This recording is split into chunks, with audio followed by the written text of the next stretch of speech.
Hi everybody and welcome back to Finding Fashion. Today we're lucky enough to be joined by Emily Rose Fisher, who is a former Solent student and beauty promotion graduate. Welcome to the channel, Emily. Thanks so much for joining us. Hi, thanks for having me. No worries. Could you give us a bit of an introduction into yourself, please? Yeah, of course. So I just finished Solent University. I studied beauty promotion for 3 years. And I also have a YouTube channel that I do alongside. I've been doing it for like 6 years now, really long time. I kind of do it as like a part-time job alongside like other social media stuff. And yeah, I've now moved back home and I've just got a new job. So that's exciting. And yeah, that's about it really. Great. So you studied beauty promotion at Solent, sorry. How do you think that degree and what you studied on your degree shaped what the industry that you want to go into and the job that you So I'd say that like before I came to Solent, I wasn't entirely sure like what I wanted to do. I knew that the course sounded like really interesting and something that I was like wanting to kind of go into as a career, but I had like no idea what I actually wanted to do. And I think just being able to study like all of the different units really helped like open my eyes what I enjoyed. So I've written down a couple of my favorite units, like the titles of them. So the trend forecasting unit was like definitely one of my favorites. Global perspectives, which obviously you taught me, had to put that one in. And also like the blogging unit, which I think I knew I was going to enjoy anyway. Like I've written a blog for years, like as a hobby, and like learning a bit more about it from uni was like really interesting. And yeah, like I'm still not 100% sure exactly what I want to do. I think like because of the pandemic and stuff, like I have just got a normal job in retail. I'm hoping to like kind of go into a different department there, but yeah, like I still really love writing and that's kind of what I want to go into, I think. So hopefully in the future at some point I might be able to move to London and maybe get into the writing scene. But yeah, for now I'm just quite content with doing my YouTube and just having a little job. And whilst you were at Solent, did you intern whilst you were studying on the degree? Yeah, I did one internship. I wish I'd done more, to be honest. But I didn't really know that like before I started the course, I wasn't really aware that we could kind of do internships whilst we were studying. I thought we just sort of did one and that was it. But I think it was like 3 months during my second summer. I went to Sheerluxe in London, which I loved. Like that was really fun. But yeah, I kind of wish I did another one or like another couple just to see like different industries, like because the one I did, I literally did the same thing for like 3 months.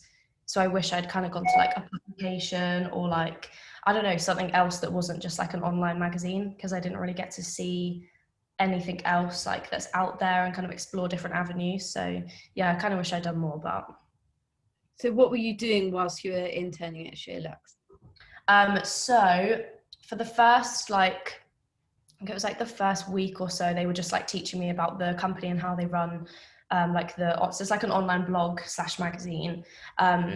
And I basically got given all of the tasks to like help out the people that wrote like the main articles and stuff for the website. So I'd go in the morning, I'd be given like a spreadsheet with things that they wanted me to do on it. And it was just like really simple tasks, like finding affiliate links for products or like writing down any ideas that I had. We had like weekly team meetings. I was kind of expecting it to be a bit more creative than what it actually was. I was hoping to actually like write some stuff for them, but they have like a set person in each department. So they have a girl that writes all the fashion, a girl that writes all the beauty. And I did actually get in with the girl who writes the beauty stuff, which is what I was like mostly interested in. I got chatting to her. I think it was like my last week there. She was so busy up until then. Like I was like, please can I have a chat with you? And she was like, yeah. So I had a chat with her in like the last week. And she kind of showed me a bit more of what she did, which was really cool. But yeah, so it was just like little tasks really to help them get everything done. Yeah. So yeah. And do you think that you learned anything there that you would apply to what you do now, like with your blog and your YouTube? I'd say it's quite a different like industry almost to what I do, because mine is just like completely still a hobby. Like it's not a full-time job. It's kind of a part-time job, but not like I can't rely on the money or anything from that. So I still like really see it as a hobby, but I think the way that they all kind of came together creatively and like things that they did to get ideas and inspiration for like articles, I definitely learned a few things there, and learned that it's like really important to sit down and like put all of your ideas onto like a page, and yeah, also just like looking at what other brands are doing and kind of seeing what is like trending at the moment. Mm-hmm. And you mentioned that you've been doing your YouTube channel for about 6 years as a bit of a part-time job, but how did you juggle that when you were studying? I honestly found it fine. Like, I feel like I've always been the kind of person that when I know what work I've got to do, like I will make a set plan of like when I need to get it all done by. Like, I always keep on top of work. Like, I always try and do that. So I think I knew like how much work I was going to have to do for uni, and like filming videos, like, it does take quite a long time. Like, it's quite time consuming, but you're professional. yeah, like I do like I do 2 videos a week. I don't anymore. I've had to stop now because of my new job. But yeah, I've always tried to do 2 videos a week. And before I went to uni, I didn't think I'd still be able to do it with all the work. But I actually didn't find the workload at uni that bad. Like, I really didn't, because I think because I enjoyed what I was doing, like especially in first year, all of the units were like so interesting to me, and you know, I had like a blogging unit, so like doing that, it didn't feel like I was actually doing uni work. And also because on beauty promotion, like we didn't have any exams or anything, I didn't have to like sit and study, it was just like coursework, and I enjoyed like all of it so much that it didn't even really feel like I had work to do. Like, I enjoyed all of it, and sometimes I filmed videos like about what I was doing at uni, so it kind of like tied in with it and made my workload sort of less. But yeah, I found it fine. Mm-hmm. And do you think that a lot of your following is kind of uni students and that kind of age? Yeah, so before I went to uni, I was never really sure what to film. I just kind of filmed like whatever I wanted. It was mostly like makeup, and I think my audience were quite a bit younger.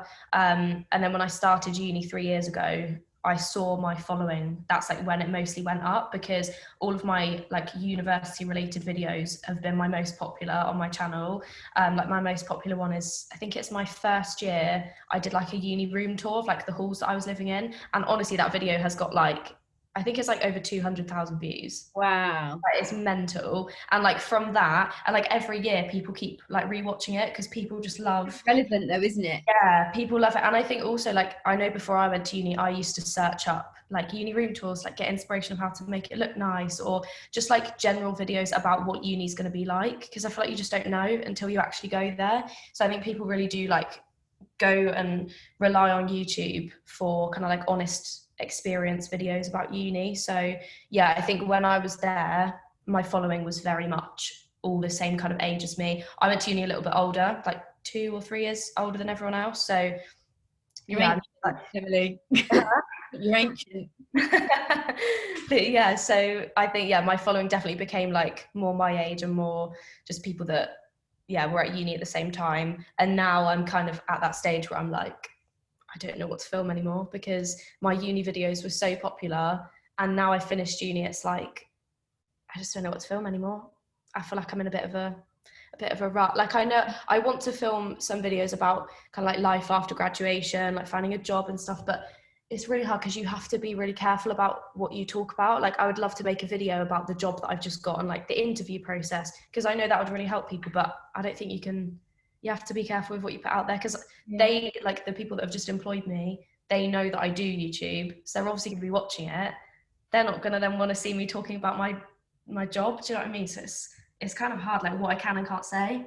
I suppose though, an inside view of it where you're not being too detailed would be really interesting to some people. And also I think it would be really inspiring for a lot of graduates, because the expectation to some extent is there that you finish uni and you automatically get a job and then that's that, but you know, in your exact desired field, but that's not always necessarily the reality at all. No, not reality at all. And you know, like when I finished uni, I went straight into, I did go away for a few months like traveling, but I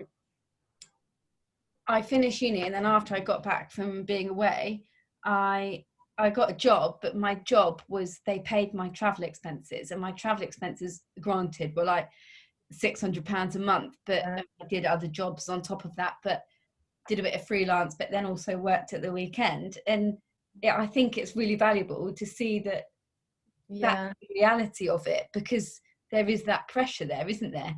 Definitely, yeah. I think there's just like it's just like what everyone assumes. You finish uni and then you get a job, but actually, and I think this year especially, so I've seen so much online, and I've seen like YouTube videos, people talking about it on Instagram, like within my friendship groups and stuff as well. Like it's just such a difficult time to get a job, and I think people are realizing now that actually like we shouldn't be putting pressure on other people to get a job straight away, because like not everybody wants to as well. Like you said, a lot of people go traveling, or they want, like, if you've worked for like 3 years on a degree and you've worked really hard and you've studied and you know you're still in education, I think a lot of people then want to finish uni and just like take a break, or just like have a bit of time out to do whatever they want, like before they actually then settle down into a proper job.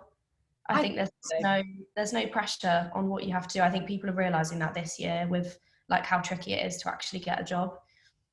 I almost wish that I'd taken a whole year out and kind of gone like properly traveling and stuff. But I think that, I mean, I graduated from Senate in 2008, but I felt the pressure to get a job and be in the industry straight away. But and I felt so afraid of being like left behind or whatever. But then at the same time, there's people that I know in the industry now who took a year out after uni, and some of them were even from Solent, and then not in a different stage of their career at all. They were able to have time to kind of reflect on what they really wanted to do and what it was that they really enjoyed, rather than, you know, feeling the pressure of doing something straight away. Yeah. And also I think like another thing that's really important, like luckily it hasn't happened for me, but I know it does happen for a lot of people, is that they'll do their degree and then finish, and then actually it made them realize they don't want to go into that industry. Like, I think for a lot of people that's the case. So again, it's like there should be no pressure to go and get a job straight away, because if you didn't enjoy your course and you don't actually, you know, it might have taken you down a different path, or you might have done an internship and kind of learned a new skill, or, you know, learn about a new industry that you'd rather go into. So again, like you can't just go straight into a job. And I think, yeah, it's really important that people know that.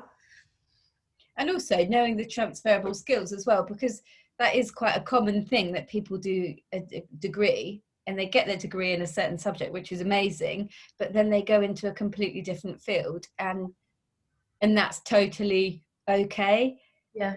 Like there's nothing wrong with going into a different field, because actually so much of what you learn at uni isn't, I think it's not just about books, you know, it's about learning about yourself and gaining confidence and building a skill set which is totally transferable. Exactly. And also like with beauty promotion, it's such a broad and like creative subject that you really can go into anything. Like if you did that, if I then wanted to go into fashion, like obviously I did like a day with you, didn't I? Went to Long Tall Sally and did like the styling. I loved that. Like that day I was like, I think I'd rather do this than beauty. Like you don't know what's going to crop up at any point.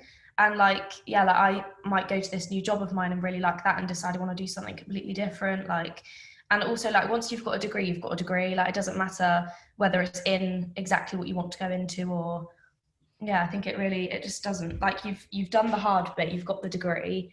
And again, like you said, the whole uni experience is so much more than just like the exact course that you did. Like I feel like I'm a different person now that I finished uni compared to what I was, in like so many different ways.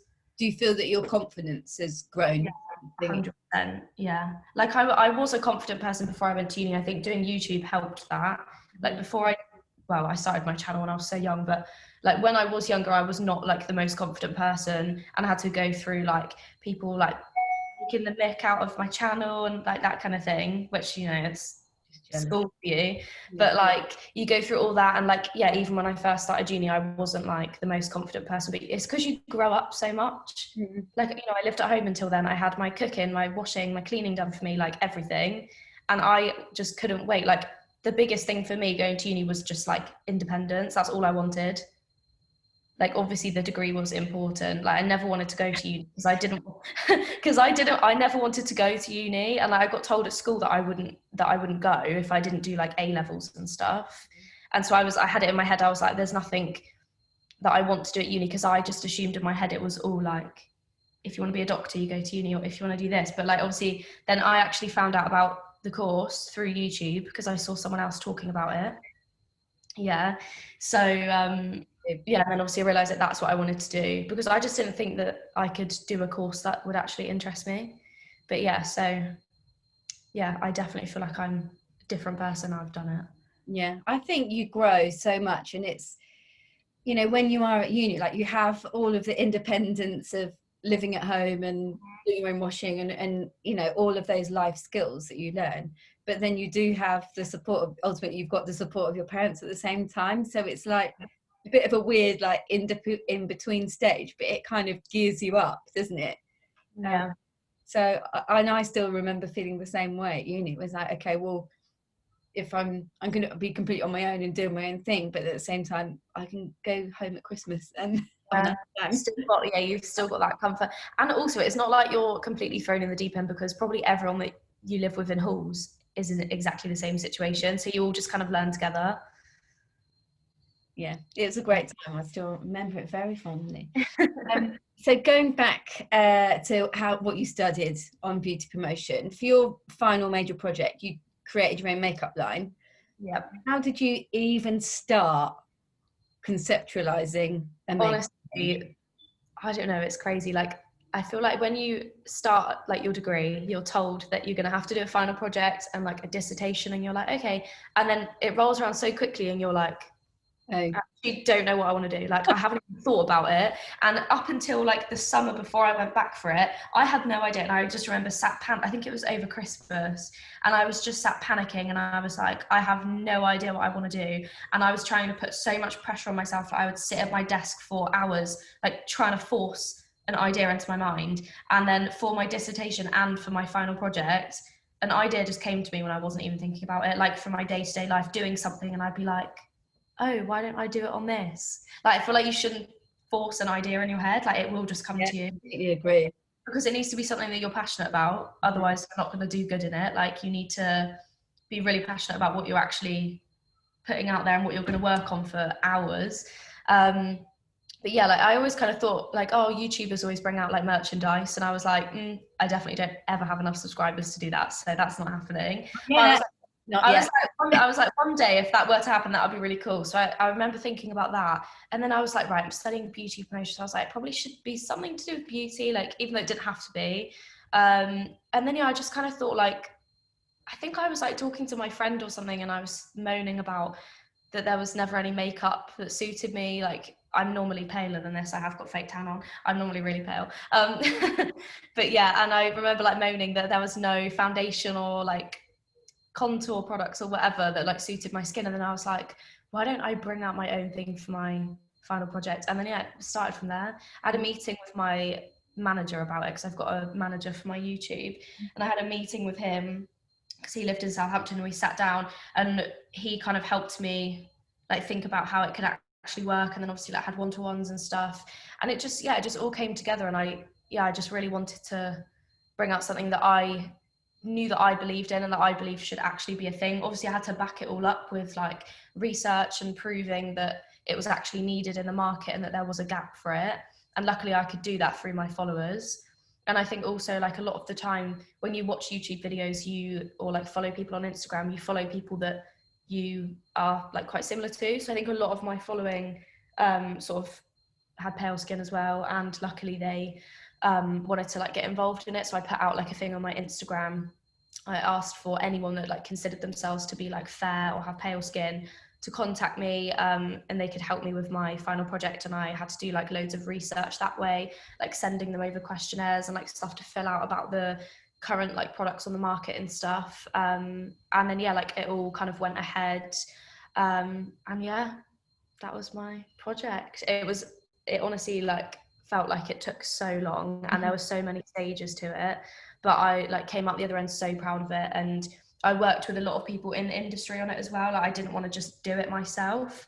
And at the start, I wasn't sure I could do that. I remember speaking to Elizabeth, my tutor, and kind of saying to her, like, I want to work with like graphic designers and stuff to actually produce the range. And they were like, oh, you could do it yourself. And I knew I didn't want to, because I wanted it to look like a real thing. And like, they can teach you Photoshop and Illustrator and stuff like that, which you do get taught a little bit of, but I was like, there's no way it's ever going to look professional.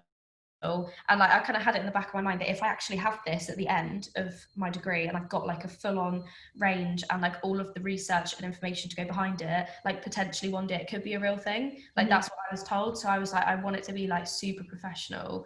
So I had like phone call meetings and like interviews and stuff with like different graphic designers, and I had help doing all that. I had to like fully be in charge of the project, which I loved. Like I had to be so organized, and that's like my favorite thing ever, like organizing people. So I had to do all that, and then I worked with a photographer, and like we had to get models and stuff. I had to contact like modeling agencies and get all that done. And yeah, it was a proper like insight into the industry. And also I think I felt like pressure from myself to want to do it all, because I kind of felt like I was cheating, like getting help from other people, but then like you're reminded that actually in the real world and in the industry, you wouldn't do it all yourself. Like, you know, I came up with the idea, I can then give my ideas to other people and get them to help me. Like it's a team effort. It's not, you know, a project that I could have just done on my own. So and the benefit of, you know, collaborating with other people is that, you know, they bring ideas to the table as well. So, and might, you know, because working with people with different skill sets, you know, you can give them an idea and you can say, well, this is my sort of idea, what do you think? And because they've got a different skill set to you, a photographer would say, well, this kind of lighting would work really well, and a graphic designer would have a different kind of branding vision for you. So it's definitely not cheating at all, because like, it wouldn't be like that, and it isn't like that in industry anyway. And, you know, and it's so valuable to work with other people. Yeah, I loved it. Like that was like my favorite project by far. And I think I'm so happy that I did work with other people, because the outcome, it was what I kind of imagined at the start, but I also couldn't really imagine it at the start, because I was like, I don't have the skills to like do all branding and design products and like actually make them come to life, and, you know, like do photo shoots and stuff like that. Like I have a bit of experience, but nothing that I could actually, you know, use and bring to life. But yeah, it was so good. And like working with photographers and stuff as well, like that was amazing. Like you said, it brought different ideas to the table. And yeah, it was so much fun. I loved it. That's what it should be. So you mentioned there that you used your YouTube channel to kind of shape the products that you designed. How important do you think it is to use like and create and attain market research in kind of forming your work?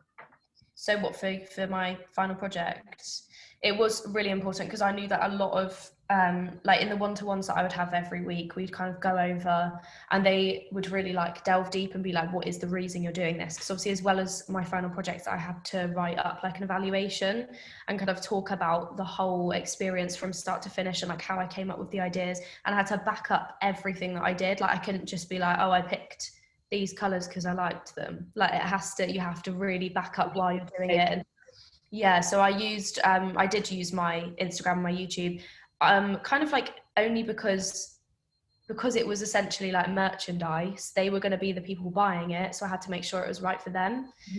Whereas I think if it was any other kind of final project and it was going out to another audience, I think obviously using websites like WGSN, and that is a lot more, that's probably going to be a lot better than reaching out to an audience. But obviously, because mine was actually aimed for the people that watch my videos, that's why I did that. But it was really helpful, and it kind of opened my eyes as well. Like, I wasn't 100% sure when I reached out that anyone would actually come back. I was like, maybe it is just me that wants this like new makeup range in Boots. Like, I didn't know if it was just me that was actually going to want it. But so many people, I think I just put it on my Instagram, actually, because it's the easiest way to reach people, and also they can message you, whereas on YouTube they can't message you.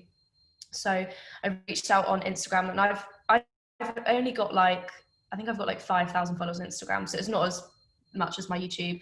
And I think I had like over 200 people email me and be like, yeah, I agree with you.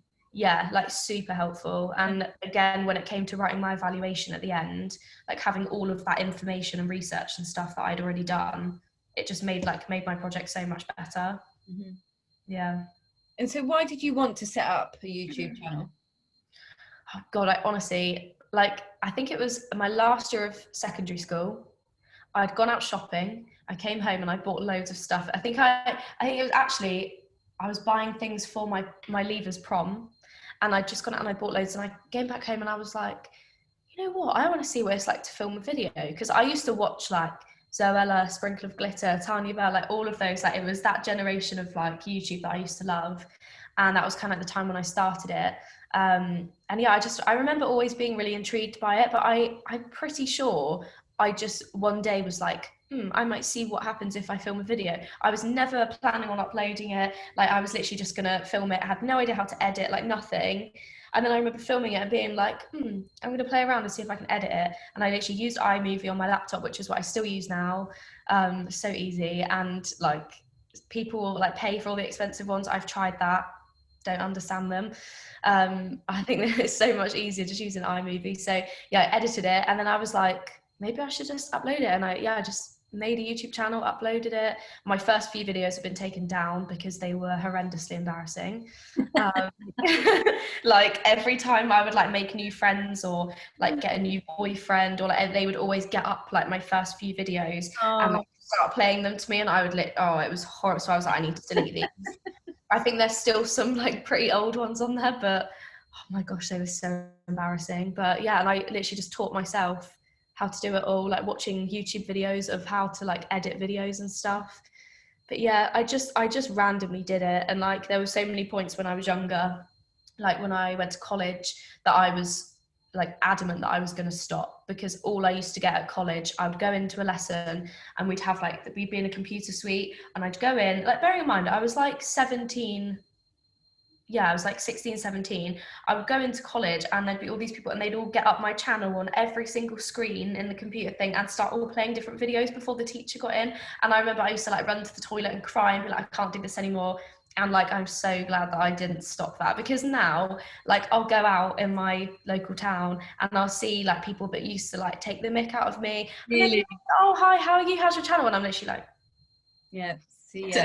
like, no, like, oh, it's just, yeah, it's funny, but I just think if you want to do it, you just gotta, yeah, just definitely. it, you know, like it's not, I like know that in the grand scheme of things, like my channel is tiny and I'm happy about that. Like I've said from the beginning that I have never ever wanted it to be my full-time job. Like when I first signed up with my management, they asked me in the first meeting if I wanted it to be my full-time job, like if that could be a possibility, would I want it? And I was like, absolutely not. Like I would never ever want it to be more than a hobby and like, yeah, a tiny bit of a part-time job. But I just think that's my only hobby that I've got. Like that's what I enjoy doing in my spare time, and as soon as it becomes a job and I feel pressure from it, it takes the fun out of it. So I wouldn't want that. Like, yeah. Do you feel like it's important to separate yourself from it at all, to have time off? Yeah.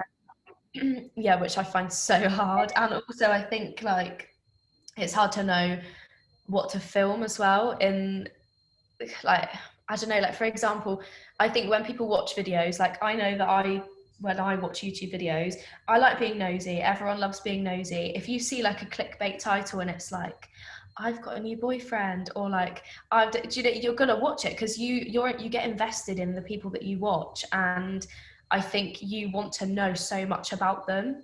Like it's, you know, for example, with the whole Tanya Burr, Jim Chapman, like when they split up, everyone went crazy and like they needed to know more information. And I just think that's such a private thing, but because it's online, they can't escape it. And I do find it really hard to like know when to stop. I don't know. It's a really tricky one, but I try and keep it separate. But like, you know, from going on like a family holiday and stuff, like years ago when I was younger and we used to go on holiday, and when I just started my channel, I used to like take my camera with me and film. My family don't like being in my videos. I think my sister's been in a couple, like she doesn't mind, but my mum and dad, like, even though I've been doing YouTube for like 6 years and my mum watches every video I film, I could never ever get the camera out and vlog in front of her. I would be too embarrassed. Like, I just can't do it. And it's so weird, but like, so I think when I was living back home, I definitely like didn't film as much because I like didn't associate filming with living at home. But when I was at uni, like I associated going out and doing stuff, I would film it all the time. Like me and my friend Shan from uni, we would film videos together, and like she really enjoyed being in them. And like I've done videos in the past with like other friends and stuff, which they really love, but then it's kind of like you need to know when to turn the camera off and then actually just enjoy what you're doing. Like, yeah, I don't know, I had to, it. yeah, like, I had to, Hard. Like, I mean, I'm obviously not a social media guru like you, but it is really hard to just enjoy something and enjoy being there rather than thinking that you've got to document it and then you're not actually living it.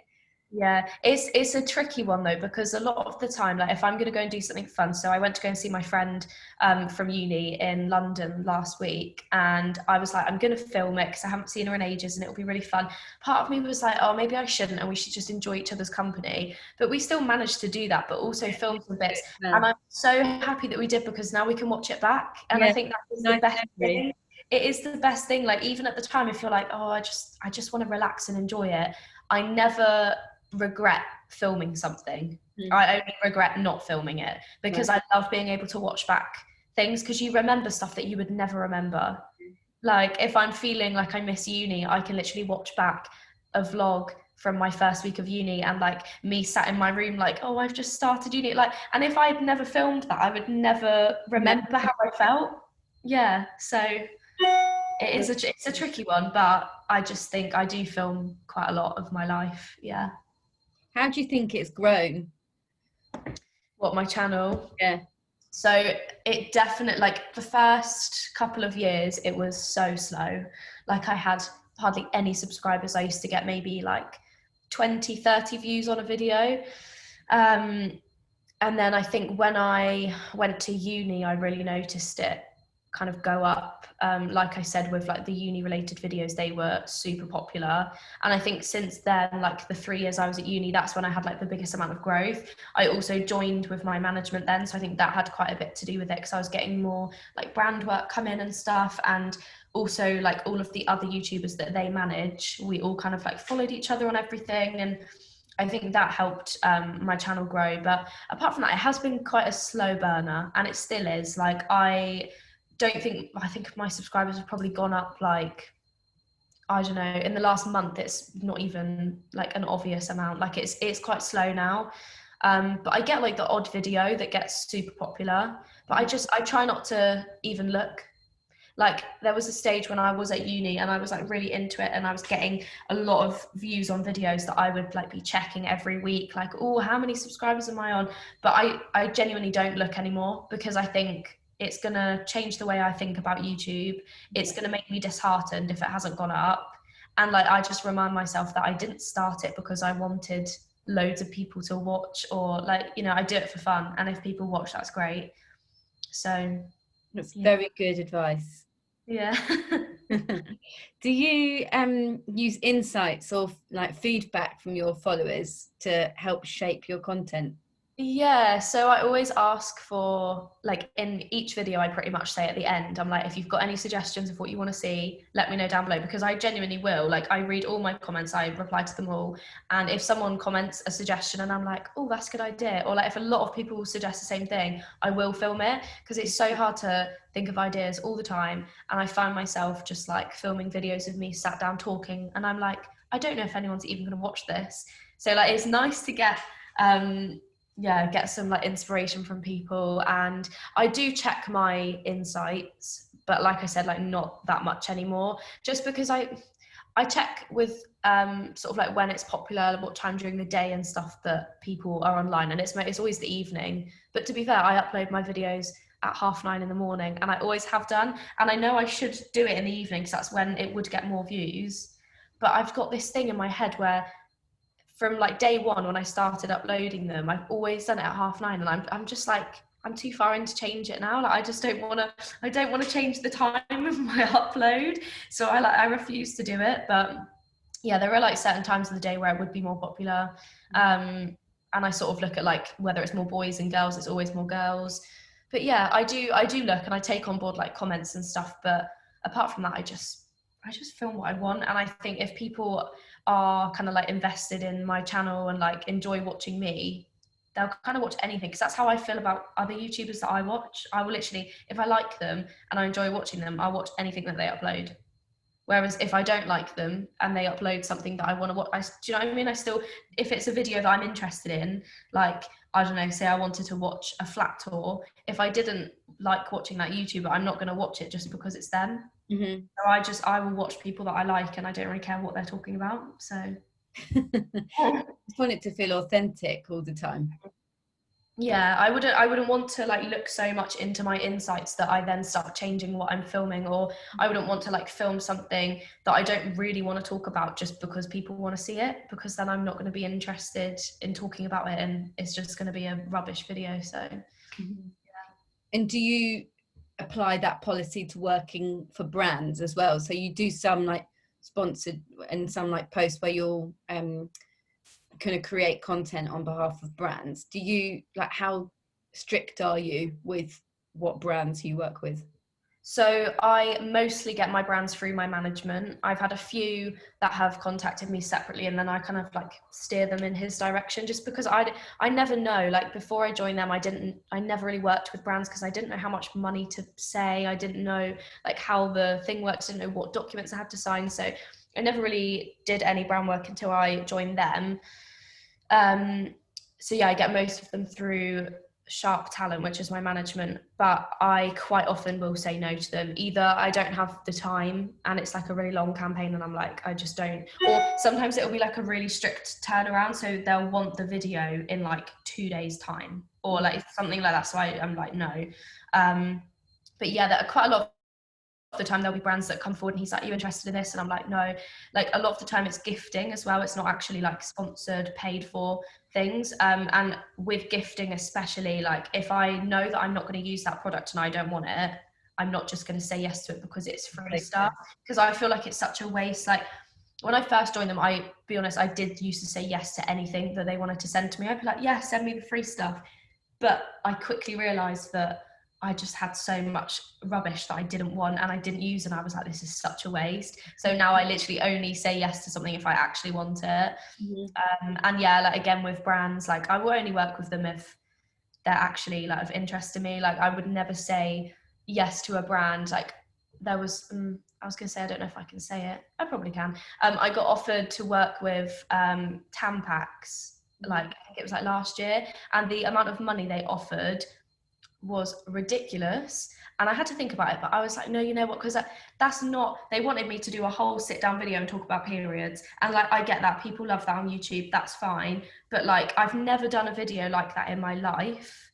So for me to then suddenly put one out there and be like, yeah, let's talk about periods, like that's not what I talk about on this channel, and I knew people would be like, she's only doing that because she's getting paid. Yeah. So I said no to it, and there's been so many times like that where I have been offered stuff, but yeah, I just say no because I don't want to lose out on followers, because like I don't want people to stop watching my channel because they feel like I'm turning into I don't know, someone who says yes to everything. And like I said, that's another reason why I don't want it to stop being my hobby. Like if it was my full-time job, and I've kind of been told by my manager that it could be if I wanted it to, I would have to say yes to every single brand campaign that came my way. And like my channel would just be so rubbish if I did that. So yeah, I do say no to a lot of stuff. Are there any brands that you'd really like to work with? I mean, if we're talking any brand ever, yeah. Obviously. Glossier, but I don't even think they work with influencers. But yeah, like that would be the dream. Glossier, or like Topshop, ASOS, any kind of like really cool fashion brand, or just like any makeup skincare brand that I actually use. Pixie Beauty, I love their stuff. Yeah, just more, I'd like to work with more beauty brands. I've said this to my manager because like that's what I started off my channel with. It was all like makeup, beauty, then it kind of went to fashion, and I just used to do like haul videos all the time.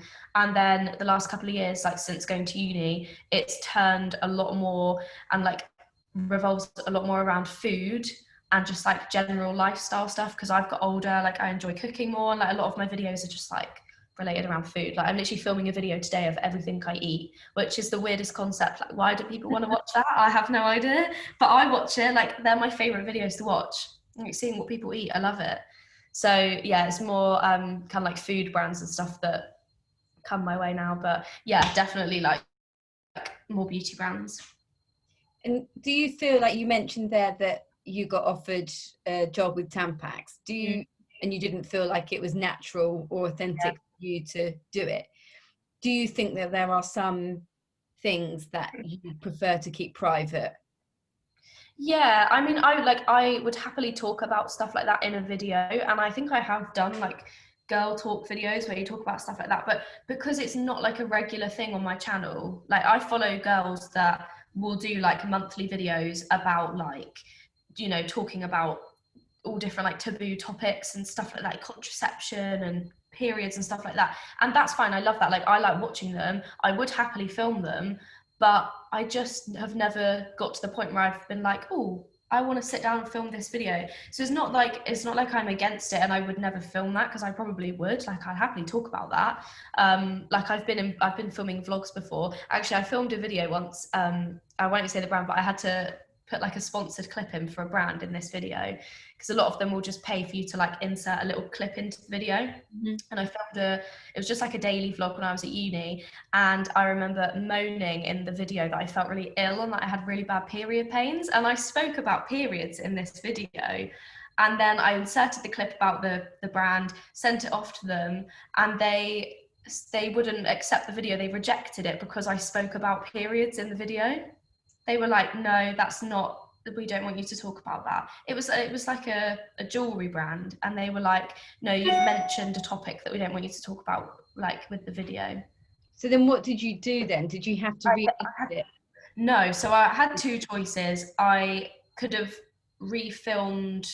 What did I do actually? I think so I cut out the section that was the sponsored section, and then I just uploaded that video anyway, because I was like, I've been filming all content, yeah. Like I don't want to just get rid of this content. So I did that, and then I had to film another video like the day after and put that in. Like I could have just cut out the clip of me talking about that, but I was like, no, like I kind of wanted to make a point with the brand. Like there was no rules or regulations of what I could or couldn't talk about. It was literally like, put this clip in any video you want. So like, what would have happened if I'd have been doing a Q&A about like, you know, like it was very weird, and it did really annoy me. So I was like, I'm gonna have to like refilm it in a different video, because I'm not gonna not upload this video that I filmed just because of that. Yeah. And how does it work with brands then? Do they send you a brief and then you come up with an idea and then you send them the content and it's approved? Yeah, so quite a lot of the time they won't even give you a brief. They'll just say, we want you to talk about it it'll be like a really simple thing. It'll be like, we'll pay you this amount to talk about this brand or this product for this amount of time. Usually it has to be like within the first section of the video, so people are actually seeing it before they click off. And then they'll usually send me like a discount code or whatever to leave in the description. All the stuff is always there. So yeah, I have to film it. They'll give me like a date of when they want it to go live. Usually they choose the date. And they will as well choose a date where I have to send it over to them by. So I then send it to my manager. He then sends it to the brand, and then I have to wait for approval before I can then make it go live. It's usually really straightforward, and like I've got companies that I work with on like a regular basis because they're so like easygoing, and it's just like, it's always good. But I have had it before where like a brand will take so long to reply, or they'll want like 5 different amendments. Usually they're only given like 3 amendments and that's it, because honestly the process of like changing something, then sending it back to uploading it back onto YouTube, sending it back to my manager, him sending it back to the brand, back, like honestly the process is so long if they want to keep changing stuff. So I usually ask for a brief, because quite a lot of the time they'll be like, oh, do what you want, and I'm like, no, please, can you send me a brief, because I don't want to do it wrong and then have to redo it. Like, especially when I was at uni, if I had like a brand that I wanted to work with or had to include in a video, I never ever wanted to get it wrong, because that would be like my whole afternoon taken up. That I like give my time to like film that video, and I'd be busy like the rest of the week with uni work and stuff. So I always wanted to make sure I got it right first time around, just because otherwise the process is so long. Like, yeah. And the influence market now is so saturated. What do you think stands out about your channels? Like, what do you think is like your USP, for example? I feel like it changes all the time. Like when I was younger, it was always makeup related stuff. When I was at uni, it was like people would come to my channel for uni content and that's it. And like I used to get people come up to me in Southampton, like on a night out, or like had someone come up to me in Asda once and they were like, I love your, people associate my channel with like uni content.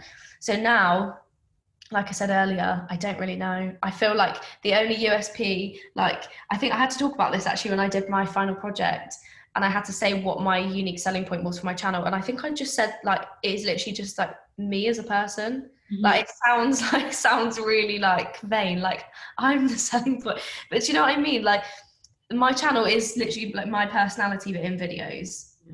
So like one week I could be filming a video about makeup, one week it could be about how to cook a curry. Like, do you know what I mean? It's always changing.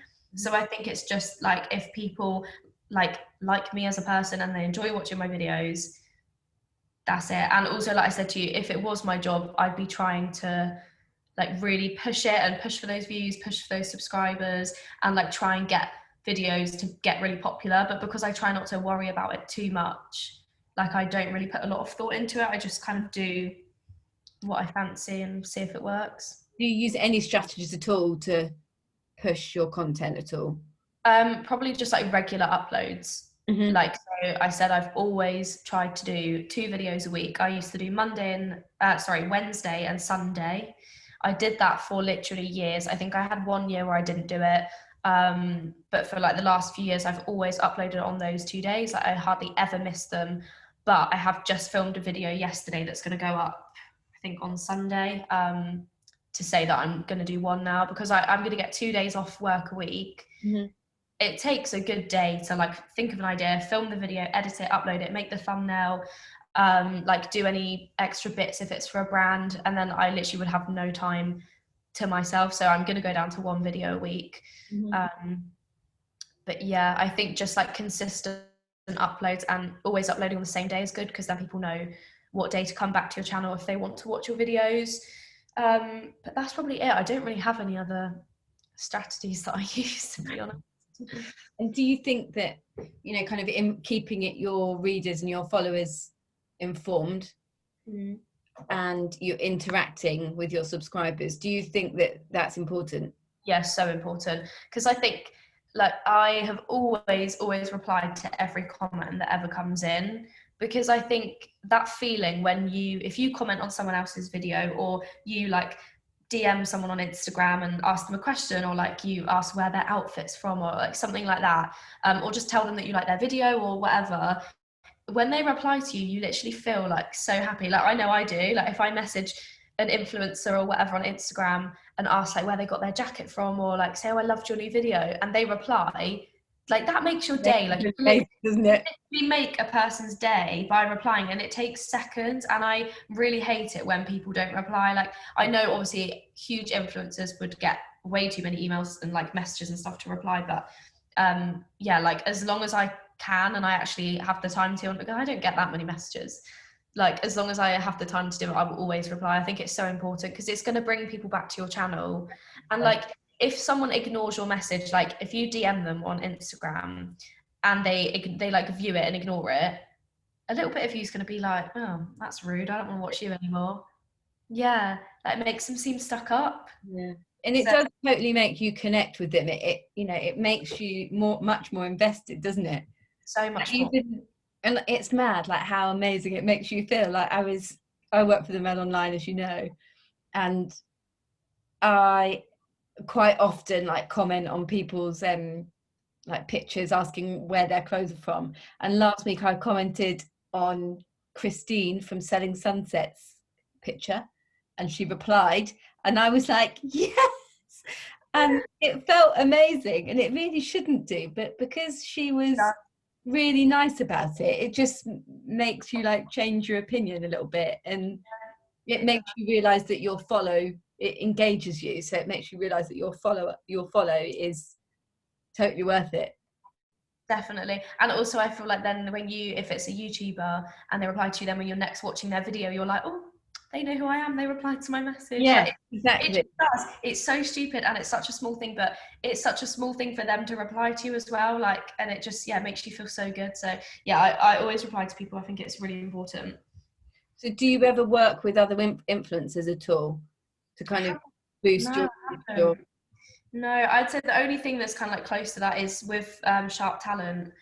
There's a lot of, we're all like kind of similar age girls that have like similar Instagrams. Like we all kind of do different things, but we've all got like similar channels, and we all now kind of know each other. Like we've all got like a group chat and stuff where we all like chat to each other on that, and like we all followed each other through that, and like support each other and stuff. So that's like the only kind of interaction I have with other influencers, really. Like we all support each other, but I've never really done anything else apart from when I was younger. Like literally when I first started my channel, I used to do like silly little collaborations with people where you'd be like, do you want to do a collaboration video? And then it wasn't even like a proper collab. You literally just mentioned them in the title and then mentioned them in the description. You did like the same makeup look or whatever. Like I used to do that quite a bit. But no, apart from that, I haven't. I would, but I think it's going to be more difficult to do it now with coronavirus. Mm-hmm. And would there be anyone, either YouTube or Instagram people, who you would like to work with in the future? I don't know, that's a tricky one. I feel like with some of the Sharp Talent girls, there's a girl called Amy, Amy Banks. She's got a really cool Instagram, like really cool YouTube. We kind of do like similar stuff on YouTube. Like she's just finished uni as well, so she talks about that quite a lot. I'm trying to think like how it could actually work, like doing a kind of like a collaboration with other YouTubers and stuff, like without actually meeting them. But yeah, like definitely, like all of the girls there are so nice. Like there's Charlotte, Leah, Amy, like all of them are so nice. Like probably something with them if I could.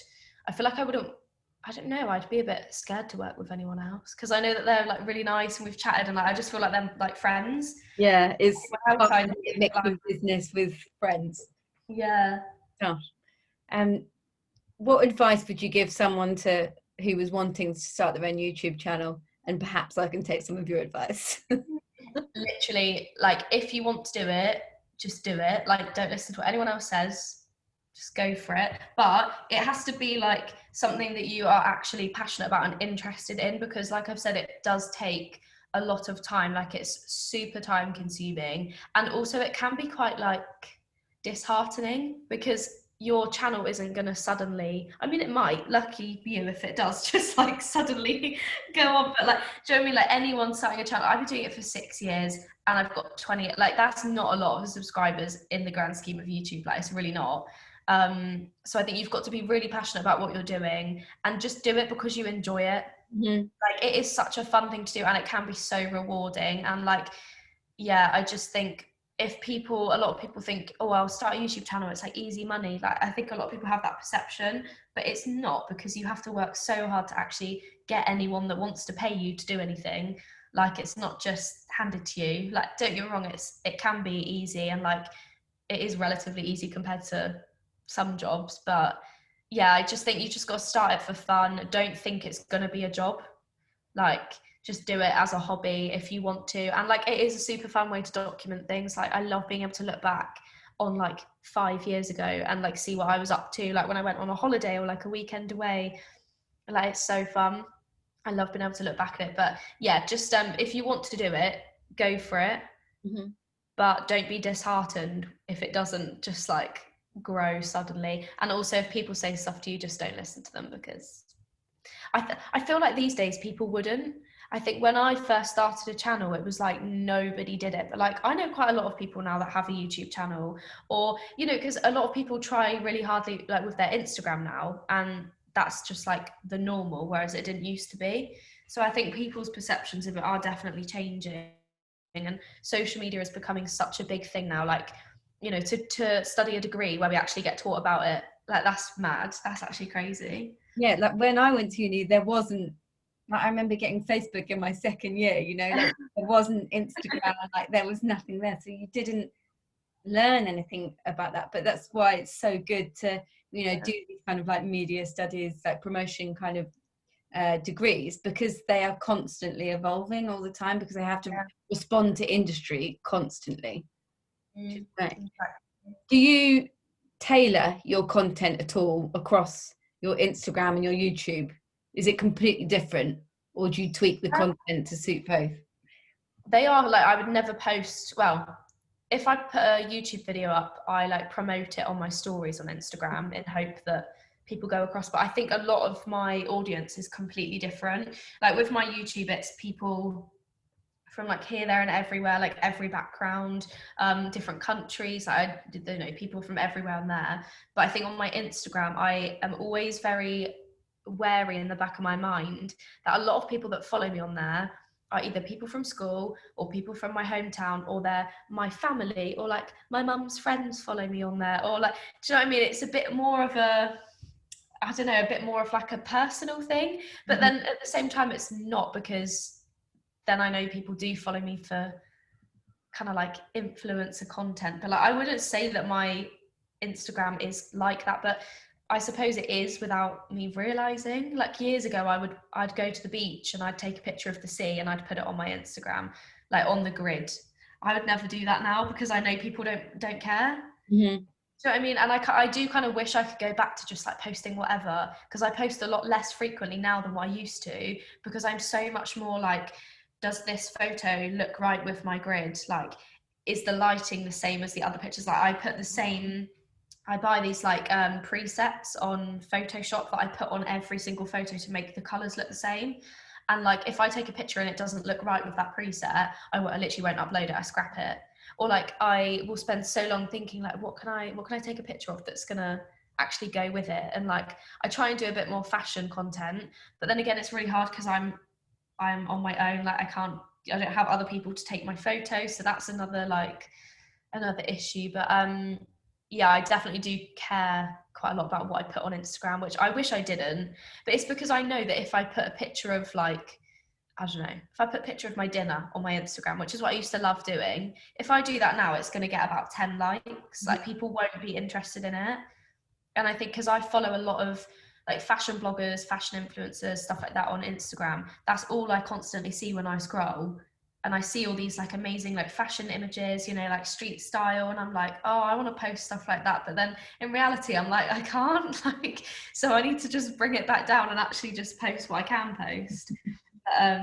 Yeah, I think I have a different audience on both, but I try and keep it like as real as I can on both, because I think that's really important. But I definitely care quite a lot about what I put thought into what I'm putting on my Instagram. Not so much my stories, I'll literally post anything on there, but on my actual feed, I do try and put stuff on there. And I try not to look at likes, but you can't help it. When like one of them's getting loads of likes and another one doesn't get many, I'm like, right, well, I won't post a picture like that again because people don't like it. And it's so bad, but that's what I do. Like, I think we're all the same, aren't we?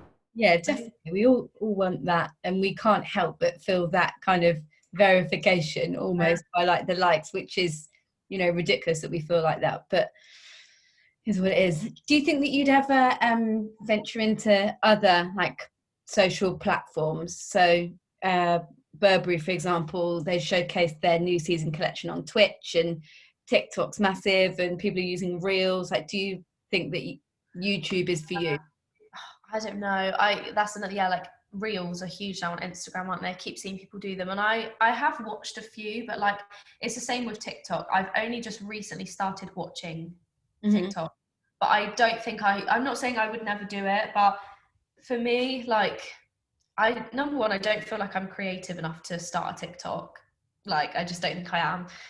Number two, I feel like I'd rather concentrate on like the people that have already like invested their time and stuff into my YouTube, my Instagram, like they're already there. I'd rather spend my time focusing and doing that because it takes up enough time anyway. And I think like I already struggle to like think of what to post sometimes, whereas if I was spreading myself even thinly across like even more platforms, I think I'd really struggle to actually think of content. Like, maybe one day I will start something, but I think I just prefer sticking to those two to actually making my own content. But then like Twitter, like I don't really use Twitter anymore, but I read through it every day, but I never post anything. Never post. And it's the same with TikTok. Like, I will sit and scroll through it and waste hours of my life on it because I love it, but I just don't think I would want to post on it. I just feel like that's one of the ones I'm gonna take a back seat Well, and be an observer on that. Yeah. so obviously we've got new students starting at Solent this week, so they've been in for their welcome week this week. What advice, now that you've finished uni, what advice would you give the new set of students starting uni this semester? I'm literally so jealous. I want to go back and do it again.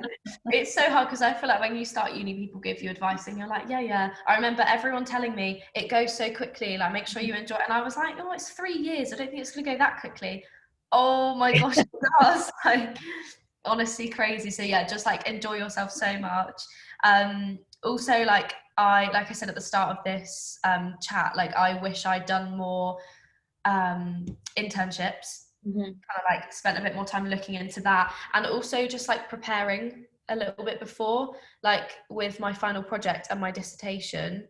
I think I really should have started thinking about that a little bit before. I feel like in the back of my head I always knew it was going to happen, but I just never really gave it any thought until it actually came round, and then I was like, oh, I've got to think of all these ideas.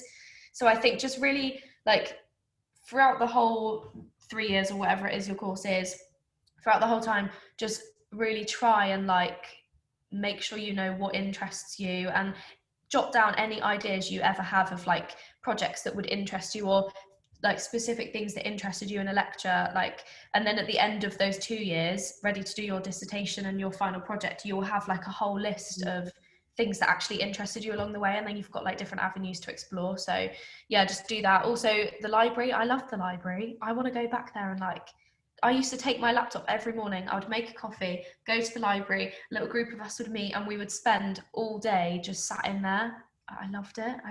Yeah, it's such a good place to work if you need that. I also used to love going to coffee shops and working in there. That was like one of my favorite things to do. But yeah, I hope you all enjoy uni. I literally loved it so much. Yeah, I think so. And I think it's about saying yes to everything. So, it's really in remembering that, everybody's kind of in the same boat. Like I still remember that feeling of starting uni and feeling like I'm not going to make any friends, like nobody's going to like me, like it's really hard to meet people, I'm going to be alone, like, and I'm going to be rubbish at everything. But then you realize that everybody's in the same boat, everybody's got the same worries. So if you just like, if somebody asks you to go for a coffee or somebody asks you to go for a drink, just go. And also I think like there's a lot of pressure that like you expect that you're going to meet your friends like straight away, and like for me that didn't happen. Like I made friends with people in my halls, I made friends on the course, but by the time like 3 years down the line now, I have complete different friends that I met through different scenarios. Like you're not necessarily going to meet your close friends like at the start, because I think at the start everyone is so like let's be friends, like trying to make friends with everybody, and you kind of do all of that and it's fun and you go out together and you get to know each other. But I think as time goes on you then gravitate more towards people. Like I gravitated more towards two of the girls on beauty promotion. We also lived in the same halls, but we became friends like at the start of second year. I don't even know how, but we like ended up gravitating towards each other, and they are like now my best friends. So I just think don't expect to like meet people instantly, that you're gonna like, you don't need to like force connections with people, like they will naturally happen over the years. And also make sure you do like societies, because I never did and I really regret that. I really wish I joined something. Yeah, I did when I was there. I joined hockey and I still play now. And it was so good because joining the hockey team there, it was obviously really good for keeping fit, because obviously I was drinking quite a lot of snakebite and black and eating burgers and pasta, but it kept me fit. But it also opened me up to a whole group of people who I might not have met because they weren't on the same course as me and they weren't in the same halls or whatever, but they had like a common interest, so automatically had something to talk about. I so wish I did something, but I didn't, unfortunately. And so what's next for you now that you've finished uni and it's over? Don't ask me that. No, so I've moved back home to Devon, which is where I'm from. I lived at home with my parents for a bit. I've now got my own place, luckily. I've been like enjoying the last 2 months as much as I can during lockdown and stuff. But yeah, I've just been like meeting up with old friends. I've just got a full-time job, which I'm starting in like 4 days time. So yeah, it's not completely in the industry that I want, but it's a full-time job and it's a good company, and I can probably like move around the departments, like make my way through and kind of like go into more of what I'm interested in. So yeah, I don't know how long I'm planning on staying here for. Like I said earlier, I mentioned that I do really want to like still do something to do with my degree. Like I want to put it to good use, but I'm just not putting pressure on myself to actually do it right now. So I think I'm just gonna save up some money, like enjoy my life while I can, and then yeah, maybe in like a year or two move away. I ideally want to live in Brighton. That's where ultimate goal. That's where I want to end up. So yeah, I don't know what's gonna happen in between now and then, but yeah, Don't even need to worry about it. It's just enjoying it and taking it a day at a time. Well, thank you so much for joining me today. It's been so nice to talk to you, and especially because I taught you at uni and worked together before, and it's so nice to get like a graduate perspective on things. It's really, really valuable. So thank you so much. Do you want to give a little bit of a plug to your YouTube and your Instagram? Oh, go on then. Okay, so my YouTube is literally just Emily Rose. Just search it and it will come up. And then my Instagram is Emily Rose Fisher. Quite simple, but yeah, go and follow me. Well, Also, if I was just gonna say, if you scroll back to like maybe 3 years ago now, there will be all of I did like freshers guides, videos all about like what to expect your first weeks of uni, and there's like anything you can think of to do with uni, it will be on there. So have a little search and you'll find it. Well, I'm sure if anybody's got any questions about anything, that you'll be more than message me. Yeah, that's fine. Give me a message on Instagram or something. All right. Well, thank you so much, and yeah, good luck with your new job and everything, and then we'll get in contact soon, and maybe you'll want to introduce, interview me when I'm a big time YouTuber. Yeah. Yeah, exactly. All right. Thank you so much, and I'll speak to you soon. Thanks. Take care.